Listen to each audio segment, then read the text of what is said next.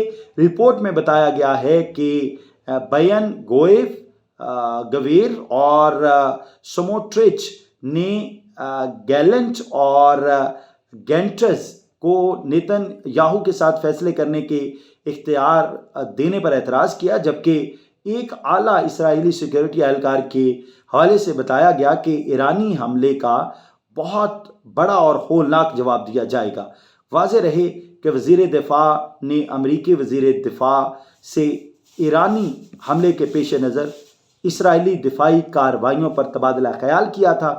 انہوں نے ایکس پر ایک پیغام میں کہا ہے کہ وہ کسی بھی دوسرے خطرات کا مقابلہ کرنے کے لیے اپنی تیاری کا اعلان کر چکے ہیں، اور گیلنٹ نے اسرائیل کے لیے امریکی حمایت پر لائیڈ آسٹن اور امریکی انتظامیہ کا بھی شکریہ ادا کیا۔ اب یہ ذہن میں رہ کے، ایک تو آپس میں اختلافات آنا ابھی سے شروع ہو گئے، اسٹریٹجی کے حوالے سے کافی زیادہ لیدے ہو رہی ہے۔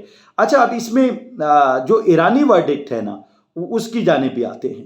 وہ ایران نے اعلان کیا ہے کہ اس کا اسرائیل کے خلاف فوجی آپریشن ختم ہو گیا ہے، یعنی یہ جواب اسی تناظر میں جو دمشق میں ایرانی کونسولیٹ پر حملہ ہوا تھا، انہوں نے جواب دینا تھا، وہ جواب دے دیا، اب آپریشن ختم ہو گیا۔ اگر اسرائیل نے دوبارہ غلطی کی تو نتائج بہت برے ہوں گے۔ ایرانی صدر ابراہیم رئیسی نے اسرائیل اور اس کے اتحادی ملک امریکہ کو خبردار کیا ہے کہ وہ اس کے میزائل حملوں کے جواب میں کسی بھی غیر ذمہ دارانہ رد عمل سے باز رہیں گے۔ بڑا بیان ہے، آپ کو آنکھیں دکھانی ہوں گی، عالمی طاقتوں کو یہ بتانا ہوگا۔ یہ بیان گزشتہ رات ایران کے اسرائیل کے شہر تیل البیل پر ڈرون اور میزائل حملوں کے بعد سامنے آیا، جو 1 اپریل کو دمشق میں ایرانی سفارت خانے پر فضائی حملے کے جواب میں کیا گیا۔ میں نے کنفیوژن دور کی۔ کنفیوژن کیا تھی کہ ہمارے بہت سارے مسلمان بھائی یہ کہہ رہے تھے کہ ایران نے حملہ اس لیے کیا کیونکہ غزہ پر اسرائیل نے ظلم ڈھائے۔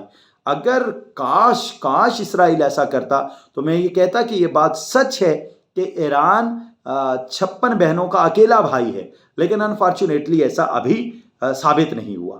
ایران کے سرکاری نشریاتی ادارے میں اپنے بیان میں ابراہیم رئیسی نے کہا کہ اگر گزشتہ شب کے حملے پر صہیونی ریاست اور اس کے حامی ممالک نے جوابی کارروائی کی تو فیصلہ کن اور پہلے سے بھی زیادہ سخت جواب دیا جائے گا۔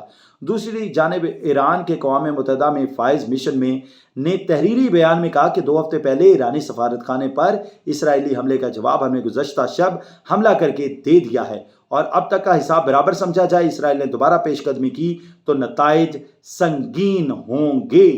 نشریاتی ادارے TRT کے مطابق ایران نے اسرائیل پر کیے گئے حملے کو کامیاب قرار دیتے ہوئے کہا ہے کہ اس نے اپنے تمام اہداف حاصل کر لیے ہیں، جبکہ اسرائیل نے ایرانی حملے کو ناکام قرار دیا ہے۔ واضح رہے، ہفتہ اور اتوار کی درمیانی شب ایران نے اسرائیل پر تقریباً 200 ڈرون اور کروز میزائل فائر کیے تھے۔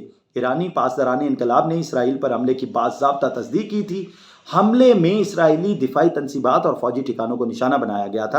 ایرانی ذرائع ابلاغ کے مطابق یہ حملہ 1 اپریل کو اسرائیل کے دمشق میں ایرانی قونصل خانے پر حملے کے جواب میں ہے، جس میں ایرانی پاسداران انقلاب کے لیڈر سمیت 12 افراد جاں بحق ہو گئے تھے۔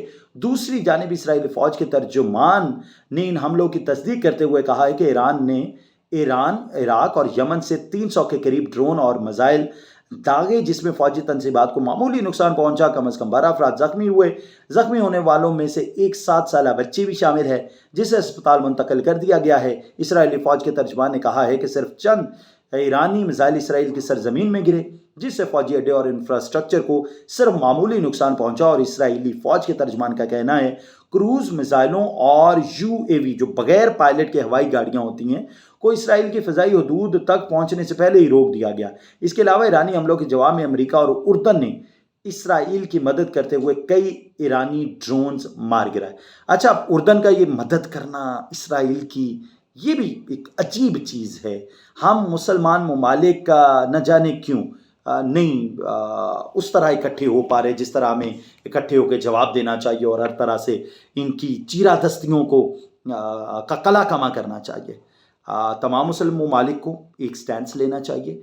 اس پہ ایران نے بڑی اچھی کوشش کی ہے، لیکن وہ مسلمان جو یہ سمجھتے ہیں یہ غزہ پر حملے کے رد عمل میں حملہ کیا گیا، وہ غلط ہے۔